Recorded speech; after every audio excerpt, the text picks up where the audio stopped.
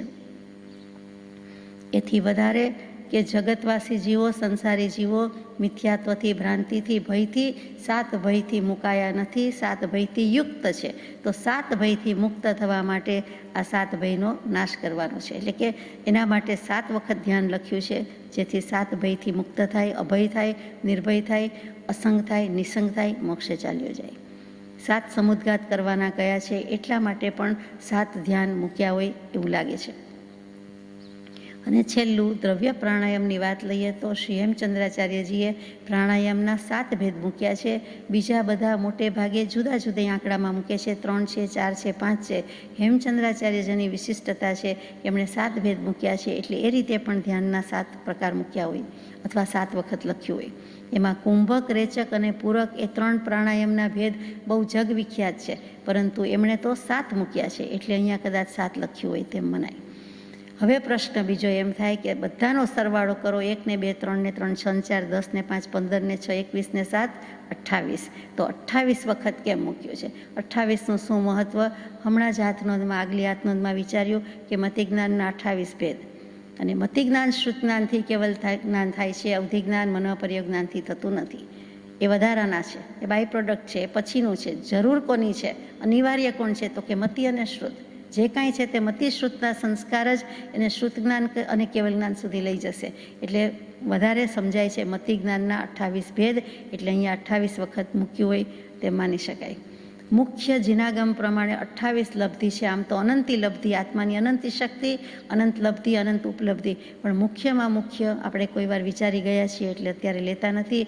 એ 28 લબ્ધિ અને 28 લબ્ધિ માટે જ આ મૂક્યું હોય તેમ લાગે કે આ ધ્યાનથી લબ્ધિ તને તારી પ્રાપ્તિ થવાની જ છે. પેલી તો સાઈડમાં લબ્ધિ છે, એ મુખ્યપણે નથી. મુખ્ય તો તારું આત્માનું ધ્યાન જ છે, પણ એની સાથે સાથે બીજી પણ લબ્ધિ પ્રગટી શકે છે. સાધુના, મુનિના 28 મૂળ ગુણ છે, એટલે પણ 28 મૂળ ગુણ પ્રાપ્ત કરવા માટે અહીંયા 28 વખત ધ્યાનનો પ્રયોગ અથવા તો ધ્યાન મૂક્યું હોય તેમ સમજાય છે. આવી રીતે ઘણી બધી રીતે લઈ શકાય એમ છે, પણ મુખ્ય જ આપણે લઈએ છીએ કે જે ઉડીને આંખે વળગેવી છે અને જે સચોટ રહસ્યાત્મક લાગે છે. અને સૌથી છેલ્લી પણ બહુ અગત્યની કે મોહનીય કર્મની 28 પ્રકૃતિ છે, એ 28 પ્રકૃતિનો ક્ષય કરવા માટે 28 વખત અહીંયા ધ્યાન મૂક્યું છે. અને આપણે સમાધિ મરણની માળામાં પણ મોહનીય કર્મને ચકચૂર કરવા માટે 28 માળા પરમગુરુ નિર્ગ્રંથ સર્વજ્ઞ દેવથી ગણીએ છીએ. એટલે મોહનીય કર્મનો ક્ષય કરવા માટે 28 પ્રકૃતિના ક્ષય અર્થે ધ્યાન શબ્દ પણ 28 વખત પ્રયોજ્યો છે એમ આપણે માની શકીએ. હવે ધ્યાન શું? તો કે જીવ ધ્યાન વિનાનો છે જ નહીં. આર્ત ધ્યાન અને રૌદ્ર ધ્યાન તો લગભગ કરતો હોય છે, અને એની વાત આપણને ગમતી નથી, આપણા અનુભવની વાત છે, એમાં વિશેષ શું કહેવાનું? એ છોડવાનું છે. એ અશુભ ધ્યાન છે, એ અપ્રશસ્ત છે, એ આપણને ધર્મ ધ્યાન, શુક્લ ધ્યાન આત્માના કલ્યાણ પ્રત્યે લઈ જાય તેમ નથી, બલકે અકલ્યાણ પ્રત્યે લઈ જાય તેમ છે. એટલે એ આપણે કરવાના નથી. તો પછી શું કરવાનું છે? તો ધર્મ ધ્યાન અને શુક્લ ધ્યાન. તો ધર્મ ધ્યાન વિશે પણ કૃપાળુદેવે મોક્ષમાળામાં સુંદર પાઠ લખી દીધા છે. અને આપણે જે કાંઈ ક્રિયા કરીએ છીએ, સ્વાધ્યાય, ભક્તિ વગેરે, તો એ પૂજા પણ, સેવા પણ, એ બધા જ અનુષ્ઠાન છે, એ બધું જ ધર્મ ધ્યાન તો છે જ. એટલે એ પણ સમજી શકીએ છીએ. તો હવે પ્રાપ્ત કરવાનું નિશાનો શું લગાડવાનો રહ્યો? તો કે શુક્લ ધ્યાન. તો શુક્લ ધ્યાન તો છેલ્લે થાય છે, પણ ધર્મ ધ્યાન પહેલાં થાય છે. ગમે તે થતું હોય, ધ્યાન તો છે ને, ધર્મ કે શુક્લ, તો કે ધ્યાન, તપ અને ભાવના એ ત્રણનું એટલું બધું મહત્ત્વ છે કે જે કર્મને ક્ષય કરવામાં અનિવાર્ય છે, અત્યંત ઉપયોગી છે. આ ત્રણ શક્તિના સ્ત્રોત છે, પ્રવાહ છે. ફરીથી કયા ત્રણ? તો કે એક પેલું ધ્યાન, બીજું તપ અને ત્રીજું ભાવના. એનાથી શું પ્રાપ્ત થાય? એનાથી વિતરાગતા પ્રાપ્ત થાય, જે આપણું લક્ષ્ય છે, ગોલ છે, અને બાણ ત્યાં લગાવવાનું છે. મોક્ષશાસ્ત્ર તત્વાર્થ સૂત્ર 10 અધ્યાય લખાયા. એમાં 9મા અધ્યાયમાં વાચક ઉમા સ્વામીજીએ લખી દીધું, એકાગ્ર ચિંતા નિરોધો ધ્યાનમ. એટલે કે એકાગ્ર, એક વસ્તુ ઉપર કે એક જગ્યાએ ચિંતવન કર્યા કરવું, એક વિષયનું, એક વસ્તુનું ચિંતવન કર્યા કરવું, તેને ધ્યાન કહેવાય છે. પણ કેવી રીતે? તો કે સંકલ્પ વિકલ્પનો નિરોધ કરીને કરવામાં આવે તેનું નામ ધ્યાન કહેવાય. એક કી ટસે, એક ઓબ્જેક્ટ, એક વસ્તુ ઉપર એક નહીં આપણે જોયા કરીએ છીએ તો એ પણ ધ્યાનનો પ્રયાસ તો છે જ. અને એ વખતે જો રાગ દ્વેષ નથી, સંકલ્પ વિકલ્પ નથી, શુભાશુભ ભાવ નથી, તો આપણને આત્મધ્યાન જ છે. તે વખતે જ આત્મધ્યાન છે. પણ શરત આટલી કે રાગ દ્વેષ નહીં હોવા જોઈએ, ગમાણ નહીં હોવા જોઈએ, અને શુભાશુભ ધારા એટલે શુભાશુભ ઉપયોગ નહીં હોવો જોઈએ, તો સંકલ્પ વિકલ્પ નહીં હોવા જોઈએ. તો ત્યાં જ આત્મજ્ઞાન અને ત્યાં જ આત્મધ્યાન છે. આટલીક વસ્તુમાં એમણે ઘણું કહી દીધું છે. સાથે એમ પણ કહ્યું છે કે ઉત્તમ સંજ્ઞાન હોય તો એનાથી સારી રીતે ધ્યાન થઈ શકે છે. અહીંયા ઉત્તમ સંજ્ઞાન, સહનન એટલે વજ્ર ઋષભ નારાજ એમ મારે નથી કહેવું, પરંતુ ઉત્તમ એટલે પ્રમાણમાં કાયાની સ્થિરતા રાખી શકતા હોય તો એ મનની સ્થિરતા પણ રાખી શકે.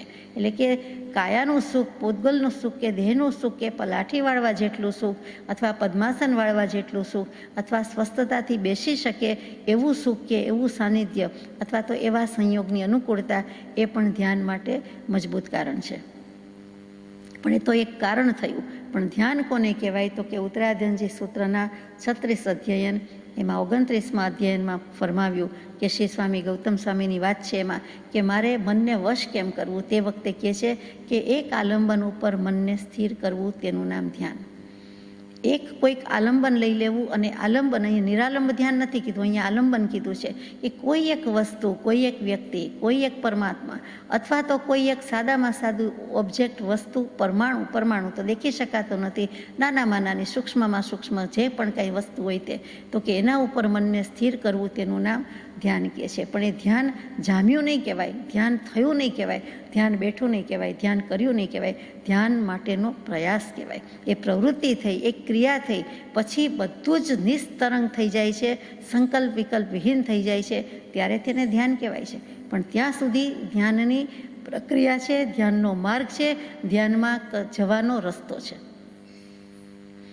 એ જ વસ્તુ હરિભદ્ર સુરીજી કહે યોગબિંદુ શાસ્ત્રમાં કે ધ્રુવ સ્મૃતિ એનું જ ધ્યાન ધરવા જેવું છે. એક જ વસ્તુ પર સ્મૃતિ નિરંતર સ્થિર રહે ત્યારે તે એકાગ્રતા છે, ત્યારે તે ધ્યાન છે. ફરીથી એક જ વસ્તુ ઉપર નિરંતર ધ્યાન રહે અને નિરંતર એની સ્મૃતિ રહે, એટલે કે વચ્ચે કાંઈ આવતું જ નથી. આજે આ વસ્તુનું ધ્યાન ને કાલે આ વસ્તુનું ધ્યાન, એમ નથી કહેવું. પણ એક જ વસ્તુ તો જગતમાં એક જ ધ્યાન કરવા યોગ્ય છે, આત્મા. એને હાથમાં લાવવા માટે જે કોઈ શુદ્ધાત્મા થયા છે તેની સ્મૃતિ અને તેના પર નિરંતર જો સ્થિરતા રહે તો ત્યાં એકાગ્ર થયો, સ્થિર જ થયો, તો એને તે ધ્યાન છે. એટલે એવું ધ્યાન પણ કરવાની વાત કહી છે. આ હરિભદ્ર સુરીજીએ મૂકેલી વાત છે, બહુ અગત્યની વાત છે. બીજા બધાની અગત્યની છે, પરંતુ આ સમજી શકાય તેવી વાત છે કે આમાં એક સ્ટેપ આગળ જવાય છે કે કરવું શું? તો કે આવી સ્મૃતિ, આવી નિરંતર સ્મૃતિ, અને જે કૃપાળદેવ કહે છે કે એમાં જ વૃત્તિ રાખવી, એની ચેષ્ટામાં ઉપયોગ રાખવો, તે જ વસ્તુ હરિભદ્ર સુરીજી અહીંયા વૃત્તિ અને ધ્રુવ સ્વભાવથી લીધેલી વાત છે, અને સ્મૃતિ શબ્દ લીધો છે. આ ધ્યાન પ્રાપ્તિ માટે 4 ભાવનાનો અભ્યાસ જરૂરી છે: જ્ઞાનની, દર્શનની, ચારિત્રની અને વૈરાગ્યની. જો વૈરાગ્ય નથી તો કાંઈ નથી. જ્ઞાન, દર્શન, ચારિત્ર તો પડેલા જ છે, અને સમ્યક કરવાના છે, અને એના માટે વૈરાગ્ય પાયો છે. એટલે ધ્યાનમાં પણ વૈરાગ્ય પેલો લઈ લીધો છે. એને ચંચળતા નથી, એને અસ્વસ્થતા નથી, એને એટલો વૈરાગ્ય છે. સંસારના પદાર્થ, સંસારની બાબત, સંસારના વિષયથી વિરાગ છૂટેલો છે, વિરાગત છે, એનામાં વૈરાગ્ય છે. વૈરાગ્યતા હોવાથી એનો જ ધોધ ને એનો ધસમસતો પ્રવાહ કે પૂર હોવાથી એને બીજી કોઈ પડી નથી, તમન્ના નથી. એટલે એનો તલસાટ છે જ નહીં. જે છે તે એક વસ્તુ પ્રત્યે છે, એટલે એને તરત સ્થિરતા આવી જાય છે, ધ્યાન જામી જાય છે. આ ધ્યાનની સિદ્ધિ માટે 4 વસ્તુ જરૂરી. એ જીનાગમથી લઈએ, કૃપાળુદેવના વચનામૃતજીથી લઈએ. એ 4 વસ્તુ કઈ છે? દરેક શાસ્ત્રકારને કેવી પડે તેવી. પહેલો, સદગુરુનો ઉપદેશ એટલે સદગુરુનો બોધ. બીજું, એની શ્રદ્ધા. ત્રીજું, નિરંતર અભ્યાસ. ચોથું, સ્થિર મન. એટલે કે વૈરાગ્ય હોય તો જે સ્થિરતા હોય એ એના વિના હોતી નથી. ચંચળ ચિત્તે વિષમ દુઃખનું મૂળિયું છે. એટલે કે ચંચળતા તો ચાલે એમ જ નથી. મનથી તો સ્થિર થવું જ પડશે. જરાક વાર માટે મોક્ષ જોઈએ છે ને બાકીની 23 કલાક અને પોણી 24 કલાક માટે સંસારની જ વાત હોય, એ જ મનમાં રમતું હોય તો મોક્ષ ક્યાંથી થાય? ઊંધું હોવું જોઈએ, એની બદલે આ પ્રમાણે છે. એટલે કે સીધું હોવું જોઈએ, એની બદલે ઊંધી મનોદશા છે. ફરીથી સત્પુરુષનો એટલે સદગુરુનો ઉપદેશ, એની શ્રદ્ધા, એનો અભ્યાસ, નિરંતર અભ્યાસ કહ્યું, અને સ્થિર મન. 5 વર્ષ કરી લઈએ, 2 વર્ષ કરી લઈએ, 2 મહિના કરી લઈએ એમ નહીં, પણ નિરંતર અભ્યાસ જોઈએ, પ્રેક્ટિસ જોઈએ. આપણે આ બધાના સમાપનમાં કહેવું હોય તો એમ કહેવાય કે રાગ દ્વેષથી મુક્ત ક્ષણમાં જીવન જીવી જવું, એક ક્ષણ પણ જીવી જવું, તેનું નામ ધ્યાન. ફરીથી, રાગ દ્વેષ નહીં હોવા જોઈએ. જો રાગ છે અગર તો દ્વેષ છે તો એને ધ્યાન કોઈ કહેતું જ નથી. એ બંને નહીં હોવા જોઈએ. એક સમય માટે સંકલ્પ વિકલ્પ નહીં હોવા જોઈએ, એથી વિશેષ શુભાશુભ નહીં હોવું જોઈએ, એથી વિશેષ રાગ દ્વેષ નહીં હોવા જોઈએ. આપણે કહેવાના છીએ કે રાગ દ્વેષ ન હોય તો વિતરાગ કહેવાય. એમ જ છે, એક સમય પૂરતા વિતરાગ જ છીએ, સિદ્ધ જ છીએ જો કરી શકીએ તો. એટલે રાગ દ્વેષથી મુક્ત ક્ષણમાં જીવન જીવી જવું એક વખત. સંકલ્પ વિકલ્પથી રહિત મુક્ત પળમાં એક વખત જીવી જવું. એટલે કે એક જ પળ, જેટલો સમય રહેવાય તેટલો સમય. વિચારવાનું નથી, માપવાનો નથી, ઘડિયાળ જોવાની નથી, પરંતુ એનાથી જો મુક્ત થઈ જવાય તો તે વખતે જીવને ધ્યાન જ છે, બીજું કાંઈ નથી. કૃપાળુદેવે મૂક્યું કે ધ્યાનના ઘણા પ્રકાર છે. 416 નંબરનો પત્ર. પછી એમાં ઘણી બધી ડિટેલ્સ લખી, દ્રવ્ય પ્રાણાયામવાળી, કે ડાબી નાડી, જમણી નાડી એટલે કે ઈડા નાડી, પિંગલા નાડી, ભ્રુકુટીની વચ્ચે ધ્યાન ધરવું વગેરે વગેરે. કેમ કે બધા જ શાસ્ત્ર કરતા જ્ઞાની પુરુષો યોગની, ધ્યાનની વાતમાં આમ કહેતા હોય છે, એમણે લખ્યું. પરંતુ પછી શું લખી દીધું કે બધા પ્રકારમાં સૌથી મુખ્ય તો આત્મધ્યાન જ્યાં વર્તે છે તે જ મુખ્ય છે. એટલે કે આત્મધ્યાન. ધ્યાનના તો ઘણા પ્રકાર, જે મુખ્ય 4 કીધા તે, અને બીજી બધી રીતે પણ ઘણા થાય, પરંતુ મુખ્ય શું તો કે કોણ કોનું શેનું ધ્યાન ધરે છે. ધરનારો આત્મા છે, કોનું ધરે? આત્માનું ધરે, શુદ્ધાત્માનું ધરે. તો આત્મા જ મુખ્ય થયો, આત્મધ્યાન જ મુખ્ય થયું. જેમ આત્મભાવના જ મુખ્ય છે તેમ અહીંયા આત્મધ્યાન જ મુખ્ય છે, એમ કરીને કહી દીધું કે આત્મધ્યાન નથી તો કાંઈ નથી. હવે એ આત્મધ્યાન આત્મજ્ઞાન વિના થઈ શકતું નથી. એટલે કે એના માટે આત્મજ્ઞાન હોવું જરૂરી છે, સમ્યક દર્શન હોવું જરૂરી છે. તો આત્મજ્ઞાન માટે જેને પ્રાપ્ત છે એવો આત્મજ્ઞાની પુરુષ હોવો જોઈએ. કૃપાળુદેવ તો છે જ, આપણે મળી જ ગયા છે. તો કે એના સદબોધથી થશે, બીજી રીતે થશે નહીં. એ પત્રમાં 416માં બહુ સ્પષ્ટ રીતે મૂકી દીધું છે કે એમાં વૃત્તિ રાખીએ, એમાં ઉપયોગ રાખીએ, અને એના ઉપદેશનું જે કાંઈ ભાન થાય તે કરીએ. એના બોધથી બુજીશું, બાકી બુજી શકીશું નહીં. એટલે ત્યાં ધ્યાન માટે પણ સત્પુરુષ અને સત્પુરુષનો બોધ, અને જેને એ ધ્યાન પ્રાપ્ત થયું છે અથવા તો એ દશા થઈ છે તેનાથી થશે, બાકી થશે નહીં. લાગી છે તેને જ લાગી છે, તેના જ ચરણ સંગથી લાગે છે, તે જ પીયું કહી પોકારે છે, તે જ તુહી કરે છે, બીજો નહીં. એમ કરીને કૃપાળુદેવે આત્મધ્યાનની મહત્તા ગાઈ છે, આત્મજ્ઞાનનું મહાત્મ્ય ગાયું, અને એ જ્યાંથી આવે છે તેવો આત્મજ્ઞાની પુરુષ તેની મહત્તા ગાય છે. તેનું સાનિધ્ય, સત્સંગતિ વગેરે શબ્દો મૂકેલા છે. બૌદ્ધ દર્શનની વાત લઈએ કે એ પણ ગૌતમ બુદ્ધની મુદ્રા પણ હંમેશા એ ધ્યાન મુદ્રા હોય છે કે શું? તો કે હંમેશા એવી મુદ્રા હોતી નથી. હંમેશા ધ્યાન મુદ્રા તીર્થંકર દેવની જ હોય છે. કોઈ પણ પ્રતિમાજીના દર્શન કરો તો કાં તો કાયોત્સર્ગમાં હોય, ખડગાસનમાં હોય, કાં તો પદ્માસન મુદ્રા હોય. એ તીર્થંકર દેવના પ્રતિમાજી આ જ મુદ્રામાં કેમ હોય? એ જન્મથી કે દીક્ષા લીધી ત્યારથી આમ જ હોય, ઊભા જ હોય કે બેઠા જ હોય કાયોત્સર્ગમાં? તો કે જે અચીવ કરવાનું છે, જે પ્રાપ્ત કરવાનું છે એ ધ્યાન જ છે, અને એમણે કરી લીધું છે, માટે એમની મુદ્રા હંમેશા ધ્યાનસ્થ જ હોય છે. એટલે એ બહુ વિચારવા જેવું છે કે એના દર્શનથી બીજાને પણ ધ્યાન જામી જાય, બીજાને એના દર્શનથી પોતાનું દર્શન આત્મ સાક્ષાત્કાર થઈ જાય, માટે એ મુદ્રા છે. એ મુદ્રાનું ઘણું મહાત્મ્ય છે કે હાથ, પગ અને નયન ત્રણેય પાસેથી કામ લેવાનું નથી. મન પાસેથી પણ લઈ લીધું, હવે મન વિનાના થઈ ગયા. ઉપયોગ આત્મામાં જ છે, આત્મા થઈને બેઠા, ઊભા, અને માટે તીર્થંકર દેવના પ્રતિમાજી એવા જ બને. ગૌતમ બુદ્ધના એવા પ્રતિમાજી બનતા નથી. ધ્યાનની વાત આવે એટલે ગૌતમ બુદ્ધ પણ યાદ આવે જ, અને લેવા જ જોઈએ, પરંતુ સાથે સાથે એમના પ્રતિમાજીમાં કાં તો વરદ મુદ્રા હશે ઉપદેશ દેતા હોય તેમ, કાં તો અભય મુદ્રા હશે એટલે જ્ઞાનની મુદ્રા છે તે, જેમ ગૌતમ ગણધરની મુદ્રા હોય છે તેવી રીતે ગૌતમ બુદ્ધની મુદ્રા હોય છે, કાં તો અવલોકિતેશ્વરની હોય છે એ પણ એને ધ્યાન સાથે સંબંધ છે. તો આ બધો વિચાર કરવા જેવું છે કે એ બૌદ્ધ દર્શનમાં ધ્યાનનું મહાત્મ્ય છે, ચોક્કસ મહાત્મ્ય છે. શીલ, સમાધિ અને પ્રજ્ઞા આ 3 શબ્દથી એમણે બરાબર કામ લીધું છે. અને એ જે શબ્દો મૂક્યા છે તે ધ્યાન માટે ઘણીવાર વાંચવામાં આવે, સમજવામાં આવે, આપણને સચોટ લાગે, વાગે એટલા માટે કહેવાય છે કે ધ્યાનને જ સમાધિ કહે છે બૌદ્ધ દર્શન. પછી ધ્યાન માટે વિમુક્તિ શબ્દ વાપરે છે, ધ્યાન માટે ભાવના શબ્દ વાપરે છે, ધ્યાન માટે વિશુદ્ધિ શબ્દ વાપરે છે, વિપશ્યના શબ્દ વાપરે છે જે આજે સુવિખ્યાત છે. અધિચિત્ત પણ કહેવાય છે, યોગ પણ કહેવાય છે, કમઠાણ પણ કહેવાય છે, પ્રધાન પણ કહેવાય છે, નિમિત્ત પણ કહેવાય છે, આરંભ પણ કહેવાય છે અને છેલ્લું લક્ષણ પણ કહેવાય છે. જ્યારે આરંભ અને લક્ષણ બૌદ્ધ દર્શન વાંચીએ ત્યારે એ શબ્દો મુખ્ય આવે, એમાં ધ્યાનની વાતમાં તો અતિશય આવે. એટલે આ શબ્દો જ્યારે યોજ્યા હોય ત્યારે આપણને સમજાય કે બરોબર છે, આ ધ્યાનની જ વાત છે, બીજા કોઈ વસ્તુની વાત નથી. ચંચળ ચિત્તને રોકવા હંમેશા આપણે દિશા બદલવી જ પડે. આ ધ્યાન કેવી રીતે થાય? તો જે કેશી સ્વામી, ગૌતમ સ્વામીને ઘોડાની વાત હતી કે મનરૂપી અશ્વને વશ કરવો, અંકુશમાં લાવવો હોય તો કેવી રીતે કરવું? તો કે અંકુશમાં રાખવો હોય તો એક જ છે ને જ્ઞાનરૂપી લગામ અથવા શ્રુતરૂપી દોરડું, જો એ હશે તો એ જ્ઞાન જ્ઞાન છે, એટલે કે ધ્યાન ધ્યાન થઈ જશે. અને આમ પણ મહિમા છે કે જ્ઞાન ધ્યાન વૈરાગ્યમય ઉત્તમ જહાં વિચાર, એ ભાવે શુભ ભાવના તે ઉતરે ભવપાર. એટલે કે હું તો આમ કરું છું કે અશ્વ ઘોડો દોડતો જ હોય છે, મનનો ઘોડો દોડતો જ હોય છે, પણ જ્ઞાનરૂપી લગામ અથવા શ્રુતરૂપી દોરડું એ શાસ્ત્ર જ્ઞાન છે, શ્રુત જ્ઞાન છે, એમાં જો ઉપયોગ લગાવશે તો એ સ્થિર થશે, એનાથી અને વિચારણા જાગશે, હશે તો સૂક્ષ્મ થશે, સૂક્ષ્મતા તીક્ષ્ણતાને ભજશે અને એને સંયમ પ્રગટશે, સ્વભાવ સુખ પ્રગટશે. એટલે કે ત્યાં પણ મનરૂપી અશ્વને વશ કરવા માટે એને ઉન્માર્ગમાંથી, મિથ્યાત્વ માર્ગમાંથી, કુમાર્ગમાંથી સન્માર્ગે લઈ આવવાની વાત મૂકે છે કે ઘોડાનું કામ તો દોડવાનું છે, આ દિશામાં દોડે, તે દિશામાં દોડે, ગમે ત્યાં વેગીલો ઘોડો છે, તેજીલો ઘોડો છે, દોડ્યા જ કરવાનું છે. તો મનનું કામ પણ એવું છે, ઘોડાને તો કંઈક પુરુષાર્થ કરવો પડે, મહેનત કરવી પડે, મનને તો કાંઈ એવું છે નહીં, એમનેમ દોડ્યા જ કરે, ઉડ્યા જ કરે છે. તો બ્રેક લગાવી હોય તો હંમેશા આપણે ઘોડાની વાત જવા દઈએ, ઘોડેસવારી કરી હોય ન કરી હોય, પણ આપણું વાહન ચલાવ્યું હોય તો આપણને ખબર છે કે ઓલ ઓફ એ સડન બિલકુલ અચાનક એટલી જોરથી બ્રેક લગાવાતી નથી.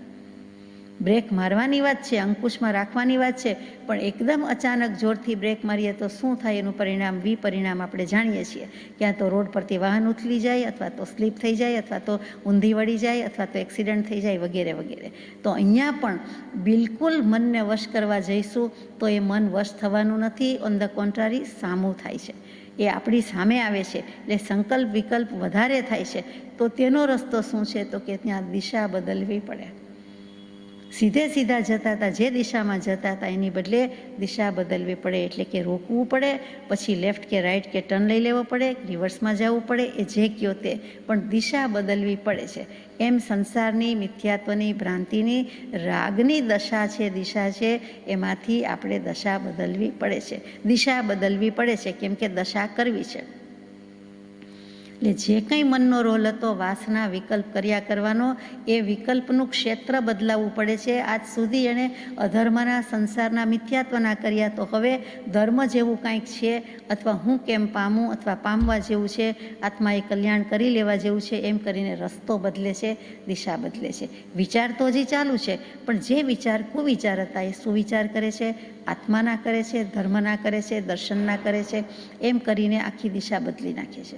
અને પછી એ જ ચિંતનની પ્રક્રિયામાં આગળ જતાં જતાં સૂક્ષ્મતા, તીક્ષ્ણતા થતાં એ બીજા બધા કર્મો છે, વિભાવ છે, એ પરિણતિ શિથિલ થાય છે, ઢીલી પડે છે અને ઉપશમ પામે છે, અને કાં તો ક્ષય પામે છે. એટલે એને બીજા કર્મો માર્ગ આપે છે અને પોતે પોતાનો ઘોડો વેગીલો કરી શકે છે. જે દિશામાં હતો ત્યાંથી બીજી દિશામાં, અવળી દિશામાંથી સવળી દિશામાં, ઊંધીમાંથી સીધી દિશામાં, સંસારના માર્ગને બદલે મોક્ષના માર્ગ પ્રત્યે પ્રયાણ કરે છે. અને એની ચિંતનની પ્રક્રિયા સૂક્ષ્મ, સૂક્ષ્મતર, સૂક્ષ્મતમ થતી જાય છે. જે નાસભાગ કે ભાગદોડ હતી એ પૂરી થઈ જાય છે અને મન છે તે ત્યાં અમન બની જાય છે. મનની પાસેથી કંઈ કામ લેતો નથી, કાંઈ રોલ નથી, કંઈ ફંક્શનિંગ નથી, કાંઈ નથી, બહુ થાક્યું, બહુ દોડાવ્યું, હવે તો થાક એમ કરીને મનને બંધ કરી દે છે. મનનું બારણું જ નહીં એટલે કે ખુલ્લું થઈ જાય છે, એટલે કે મન અમન થઈ જાય છે. મન કોઈ એવો પદાર્થ નથી કે કાઢી દેવાય કે મન વિના ના થઈ જાય, પણ આત્માનો ઉપયોગ આત્મામાં જ રહે છે. એટલે કે પહેલો શુદ્ધ ઉપયોગ થાય છે. જે પહેલો સમય છે તે જ શુદ્ધ ઉપયોગ શુદ્ધ ભાવમાં આવ્યો. તો શુદ્ધ ઉપયોગની પ્રાપ્તિ ઉપલબ્ધિ થઈ, શુદ્ધ ભાવની પ્રાપ્તિ થઈ. બીજું શું કરવાનું છે? તો કે એમાં આવ્યો. હવે એક વખત આવ્યો એટલે એ વખતે મન વિનાનો થયો, તો પછી બીજી વખત પણ આવી શકશે, વધારે વખત રહી શકશે, વધારે વખત આવી શકશે. આ અમનસ્ક યોગ્ય છે હેમચંદ્રાચાર્યજી અને કૃપાળદેવ પણ એમ જ કહે. આપણને તો વારંવાર બધા પત્રમાં કહ્યું કે એક વખત પણ જો આત્મા આ આકર્ષક ઉપયોગ છે, પ્રદેશે પ્રદેશે આકર્ષક એવો આ સંસાર, અને એને વિશે ઉપયોગ ન રહે અને જો વિરામ પામે એટલે કે અનન્ય થાય છે, તે જ સમયે ઉપયોગ અનન્ય થાય છે 446મા પત્રમાં. એ જ ધ્યાન. તે વખતે ઉપયોગ અનન્ય એટલે ઉપયોગ આત્મામાં રહ્યો, તો એ જ તો ધ્યાન છે. બીજું શું ધ્યાન છે? બીજે જવાનું હતું જ નહીં, ત્યાં સ્થિર થઈ ગયો. તો આ ભાગદોડમાંથી ભાગીને ક્યાં આવ્યો? મન વિનાનો થયો. મન હોવા છતાં મન વિનાનો થયો, સંકલ્પ વિકલ્પ વિનાનો થયો, એટલે અમન થયો. અમનનો અર્થ શું છે? શાંતિ, સુખ, ચેન, વિરામ, આરામ. અમન ને ચમન, અમન ચમન કરે છે એટલે બાગ બગીચામાં ફરે છે. આ પણ આત્માનું નંદનવન છે, એના શુદ્ધ ઉપયોગમાં જ મસ્તાક છે, એની મસ્તીમાં જ મગ્ન છે. એટલે ત્યાં અમન કહેતા શાંતિ, સુખ. એટલે મન નહીં તે, અને નમન એવું કરવા જેવું છે. ભગવાનને એવું એક નમન હો જાય કે જેથી મન વિનાના થઈ જઈએ. નમન કરતી વખતે જો મન વિનાના હોઈએ તો એ સૌથી ઉત્કૃષ્ટ નિમિત્ત છે કે ભગવાનની સામે બધું જ ભૂલીને બે હાથ બે પગ પંચાંગ પ્રણામ કરીએ છીએ અથવા માત્ર ઊભા રહીએ છીએ. એ વખતે હું કંઈ જ નથી, હું કંઈ જ જાણતો નથી, અથવા તો આ જે કંઈ છે તે ભગવાન છે અને હું છે સામે. આખું જગત, સંસાર, વિસ્મરણ અને જાત પણ ભૂલી જઈએ તો તે જ વખતે તેને સમ્યક દર્શન, આત્માનુભવ, સ્વભાવનું ભાન અને અહીંયા શુદ્ધ ભાવ કે શુદ્ધ ઉપયોગની સ્થિતિ. તો એ કરવા માટે તો આ બધી વાત છે, એ જ આપણો પુરુષાર્થ છે. તો અહીંયા કેવલી સમુદ્ઘાત કરનારો કેટલો અદમ્ય પુરુષાર્થ કરે છે. તો અહીંયા કેવલી સમુદ્ઘાત ન કરીએ તો કાંઈ નહીં, પણ આત્મજ્ઞાન માટે આટલો જ પુરુષાર્થ છે, આત્મધ્યાન માટે આટલો જ પુરુષાર્થ છે કે અમન થવું, મન વિના ના રહેવું. તો તે વખતે પગે લાગીએ છીએ, નમસ્કાર કરીએ છીએ, અગર તો આંખ બંધ કરીએ છીએ, અગર તો સ્થિર ઊભા રહીએ છીએ, તો જાત અને જગત ભૂલી જઈએ તો તે જ તો સિદ્ધિ છે. ગમે તે જપ, તપ, જ્ઞાન, ધ્યાન, યાત્રા બધું કરીને શું કરવાનું? તો જગતની વિસ્મૃતિ કરવી અને સતને ચરણે રહેવું. કોના સતને ચરણે? સામે જે છે તે. તો સામે શુદ્ધાત્મા છે, પરમાત્મા છે, કૃપાળદેવ છે.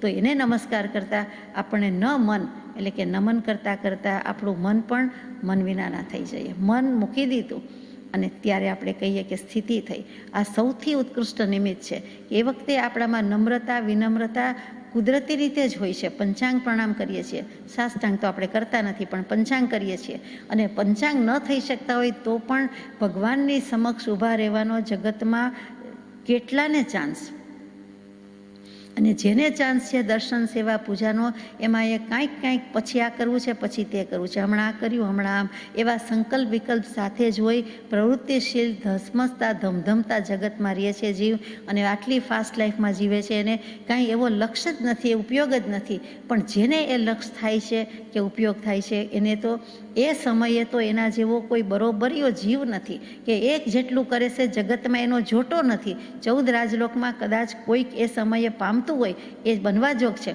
પરંતુ એ સિવાય કોઈ અનન્ય નથી. એટલે કે પોતે જ અનન્ય છે. પોતાને પોતાનું શરણ છે, પોતાને પોતાનો ભાવ છે, એના પર રહી જાય તો તે વખતે જેને સ્થિતિ છે, સહજ સ્વરૂપે સ્થિતિ થવી, તેને શ્રી વિતરાગ મોક્ષ કહે છે. તો સહજ સ્વરૂપથી જીવ રહિત નથી, પણ માત્ર ભાન થવું તે સ્થિતિ છે. તો સહજ સ્વરૂપ નથી તો કે એનાથી રહિત નથી, પણ સંગના યોગે જીવ સહજ સ્વરૂપને ભૂલ્યો છે. આ સંગનો યોગ એટલે સોબત, કંપની, સાથે, આજુબાજુ કોઈને કોઈ છે. છેવટ કોઈ નથી, એકાંત છે, તો પણ પોતાના વિષય કશાય છે, તો પોતાને પોતાનો જ અસંગ છે. અરે પોતાને પોતાનો અસત્સંગ છે, કુસંગ છે. અને એ પણ નથી માનો કે તો પછી તો કોઈ જ નથી. પોતે ને પોતાનો ઉપયોગ, એકમાત્ર આત્માને એકમાત્ર ઉપયોગ, અને તે બધું કરી છૂટ્યું.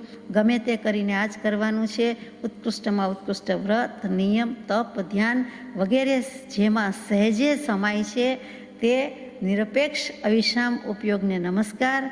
એ જ ધ્યાન. 735માં પત્રમાં કૃપાળદેવે કહ્યું કે એનું નામ ધ્યાન છે. ઉપયોગ અવિષમ રીએ, સાપેક્ષ નહીં, નિરપેક્ષ અવિષમ ઉપયોગ. અને જ્ઞાનરૂપી સુધારસને પી અને ધ્યાનરૂપ વહાણનું અવલંબન કર. 102 નંબરના પત્રની છેલ્લી લીટી કે જે પીવા જેવું છે તે જ્ઞાનરૂપી સુધારસ અને કરવા જેવું છે સફરી જહાજ તો કે ધ્યાનરૂપી વહાણ, એનું અવલંબન કર. ધ્યાન ધૂપમ મનઃ પુષ્પમ પંચેન્દ્રિય હુતાશનમ ક્ષમા જાપ સંતોષ પૂજા પૂજ્ય દેવો નિરંજનમ. સજાત્મ સ્વરૂપ પરમ ગુરુ.